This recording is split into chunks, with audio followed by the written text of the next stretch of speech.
moi, c'est Oluren Fekr, artiste, écrivain, même si j'aime pas trop ce mot. Parce que je pense on est écrivain au bout de 10-15 bouquins. Mais voilà, et puis dans le civil, je travaille sur les thématiques des politiques publiques dans les pays en voie de développement et de gouvernance. Voilà.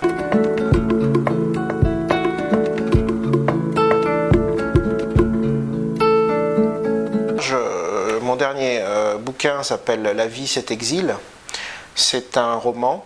Et je commence déjà à voir les premiers retours, donc ce sera intéressant d'en parler plus tard.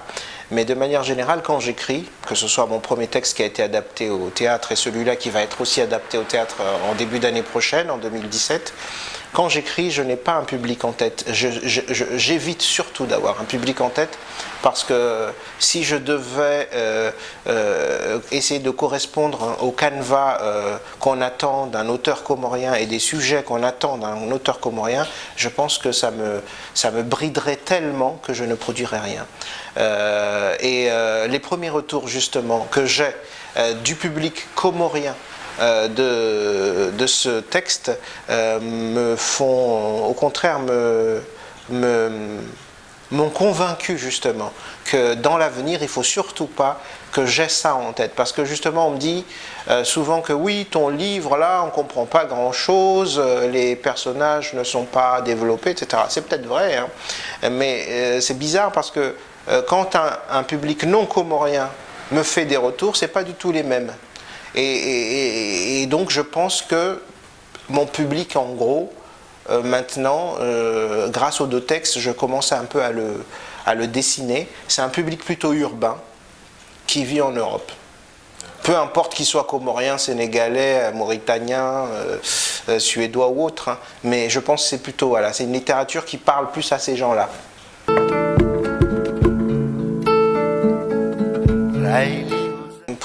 C'est un premier texte, déjà une nouvelle adaptée au théâtre, succès, oui, relatif, mais on a joué 2 fois à l'Alliance et c'était à 80% plein, donc oui, c'est un succès, mais on a surtout joué en France, dans des lieux qu'on appelle arty, comme ici, c'est-à-dire c'est des lieux alternatifs. Culturel dans le milieu africain de Paris ou autre, hein, un milieu entre les deux, africain ou autre.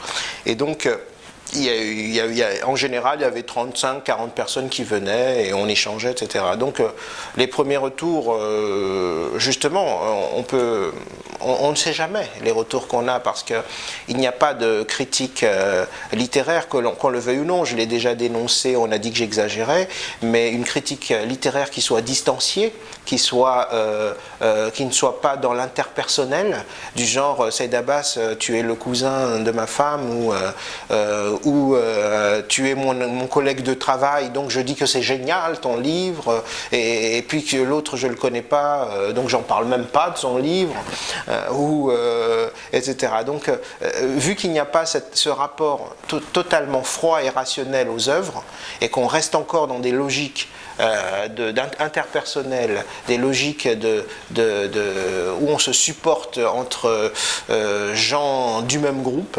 on ne peut pas prendre pour argent comptant une critique littéraire qui serait formulée dans ces conditions. Donc c'est un retour bizarre, c'est un retour très bizarre qu'on a de ce qu'on produit.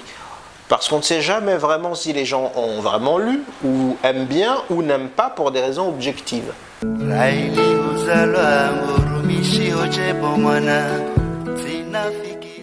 La vie, cet exil, c'est le titre donc de mon premier roman, puisqu'il y en a d'autres qui arrivent. La vie, cet exil, justement, je parle, moi, mon travail à moi, en tant qu'écrivain, donc, hein, que joueur de mots, on va dire, je travaille sur la diaspora et ses problématiques. Je dois m'acheter un mari, c'était une femme qui a 30 ans, qui est confrontée au mariage forcé, de ses parents qui veulent la réancrer dans un espace comorien alors qu'elle est dans un espace occidental, qu'elle y est née, qu'elle y vit et qu'elle compte s'y réaliser. Et on veut la réancrer par le mariage à une réalité comorienne qui n'est plus la sienne. Ça, c'était le premier texte. Le deuxième texte, c'est La vie, cet exil, un roman donc, où Malik, pareil, et plutôt vient des Comores en tant qu'étudiant, et dans une réalité occidentale, commence à bien s'y sentir, et puis arrive un drame, et il doit gérer ça. Donc c'est toute cette folie-là qu'il exprime dans ce texte, très caméra embarquée sur un seul personnage. Donc les deux textes ont un lien. C'est celui de traiter donc de la diaspora ou de la vie ici en Occident de gens qui sont comoriennes. La vie cet exil parce qu'à un moment donné, dans tous les problèmes qu'il a à gérer, il se dit qu'il serait bien mort que vivant. Donc il considère que la vie ici est un exil et que son véritable chez soi, son véritable chez lui, c'est la mort.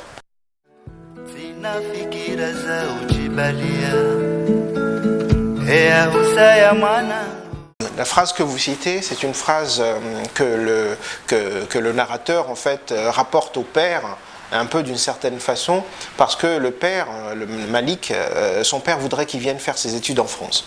Et à un moment donné, il le dit, il ne développe pas, hein, il le dit d'une phrase, il essaie de démonter tout un mécanisme intellectuel qui est au pays, qui consiste à ce que nos parents, en fait, sont dans une relation très étroite avec la France. Peu importe tout ce qu'ils peuvent se dire, pardon, j'allais parler en comorien, mais peu importe ce qui peut se dire dans le néocolonialisme français, que l'on pourfend, etc., nous sommes dans une relation très très étroite avec la France. À tel point que nous oublions, où nous escamotons, où nous supprimons de notre vision toute la région, toute la sous-région, toute la région donc africaine, puisque nous appartenons quand même à un espace africain, pour se concentrer sur une réalisation personnelle qui serait faite en France. Souvent, nos parents, et c'est là cette petite phrase, parce que cette petite phrase en dit long, souvent nos parents, quand ils envoient les enfants dans d'autres espaces pour étudier, c'est comme si c'était un pis-aller, comme on dit. C'est comme si c'était un second choix, parce qu'on n'a pas les moyens. Mais ce n'est pas vraiment par enthousiasme.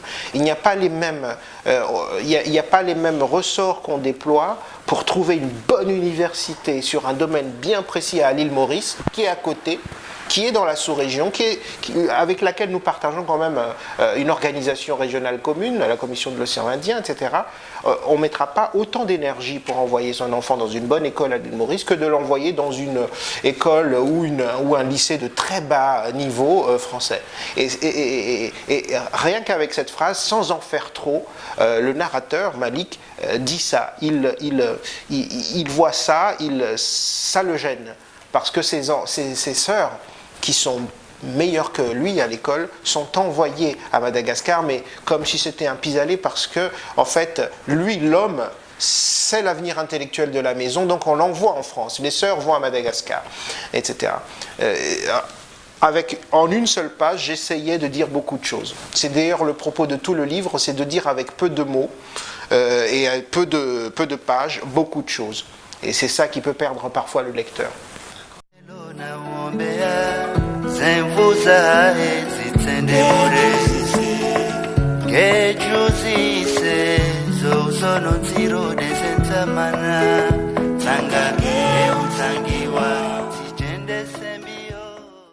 Qui n'a été terrifié par cette idée un jour d'oublier sa vie? C'est une phrase d'Antonin Artaud, un auteur français, un auteur français que j'aime, que je respecte, qui a fini un peu fou, ou totalement fou, et vu que je travaille sur la folie et la diaspora, ou la folie latente qui est là pour les gens de la diaspora, en tout cas une certaine schizophrénie. Donc Antonin Artaud, pour moi, semblait être un poète que je pouvais citer. J'aurais pu citer un auteur comorien que j'adore, qui est, à mon sens, un peu fou aussi, Sendoun Ben Ali. Mais j'ai préféré citer Antonin Artaud parce que c'est quelqu'un dans cette littérature-là, j'ai baigné. Mon but à moi, c'est sur une œuvre entière, sur une vie, sur 5-6 bouquins, essayer de travailler ce que ça produit comme distorsion mentale et culturelle. Et cette diaspora, on ne la pense pas. on ne l'envisage que comme banque, que comme des gens qui viennent financer les travaux publics qui ne sont pas financés par l'État. Mais le problème, c'est qu'on se fout parfois de questionner les problèmes qui sont les leurs, les crispations identitaires qui sont les leurs, des choses qui distordent vraiment le mental de plus en plus, surtout des jeunes, qui font parfois des choses, on se demande, mais ils sont quoi ces gens-là? C'est même plus des Français, c'est plus des Comoriens, c'est pas des... On se demande parfois dans quel espace il s'ancre. Donc voilà le bouquin. Et c'est ce qui va venir et ce que j'essaie de traiter. Par contre, quand tu demandes ce qui est du fait d'oublier sa vie, de la fameuse valise mentale, c'est aussi un problème. Nous partons d'un pays qui, je dois bien le dire, ne nous aime pas. Je suis obligé d'être un petit peu violent, quoique je pourrais être plus violent, mais ce pays ne nous aime pas. Nous en partons. Les nôtres qui n'ont pas de moyens ou pas les moyens de venir dans d'autres ailleurs par le visa prennent le bateau, meurent en mer pour aller à Mayotte, pour trouver une meilleure vie. On doit être à je ne sais pas combien de milliers de morts maintenant entre Mayotte et Anjon et ils meurent dans l'anonymat total. C'est à peine si on recense les noms de ces gens-là. Je veux dire, ça pourrait être peut-être l'objet d'un musée, ou bien de stèles, ou comme disait Sof El-Bada, même si je ne suis pas trop d'accord avec cette idée, mais on pourrait même recenser ces gens-là. C'est des humanités qui meurent pour aller ailleurs, qui sont des possibles, qui auraient pu être une diaspora, mais on s'en fout. On ne sait même pas combien ils sont, on ne sait même pas comment ils s'appellent. Si on devait faire un mur où on mettait tous leurs noms, on ne saurait même pas. Ce mur serait blanc. C'est pour vous dire que c'est un pays qui, d'une certaine façon, vomit ces ressortissants.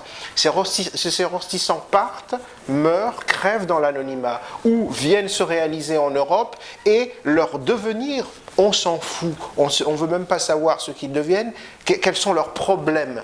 Tout ce qu'on leur demande, c'est envoyer l'argent quand on en a besoin. Et c'est terrible aussi.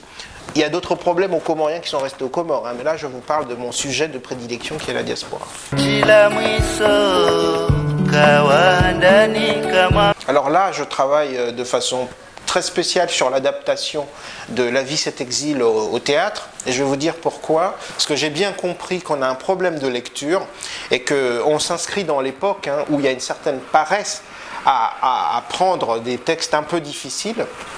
Je ne dis pas que le mien est difficile, mais c'est les premiers retours qui me font comprendre que, ah d'accord, bon, bah, il y a un problème avec la supposée difficulté du texte, parce que pour moi, ce n'est pas un texte difficile du tout. Ce que je veux dire par là, on va l'adapter au théâtre. Ce qu'on a fait avec Je dois acheter à Marie, c'était un texte qui était dans un recueil, qui a été lu par je ne sais pas combien de personnes. Et puis, pour toucher le plus de gens, on l'adapte au théâtre, pour essayer de jouer de cette oralité qui est nôtre. Là, c'est pareil, on a un texte qui ne va pas être lu par 100 000 personnes, donc pour essayer de toucher le maximum de gens, on va l'adapter au théâtre.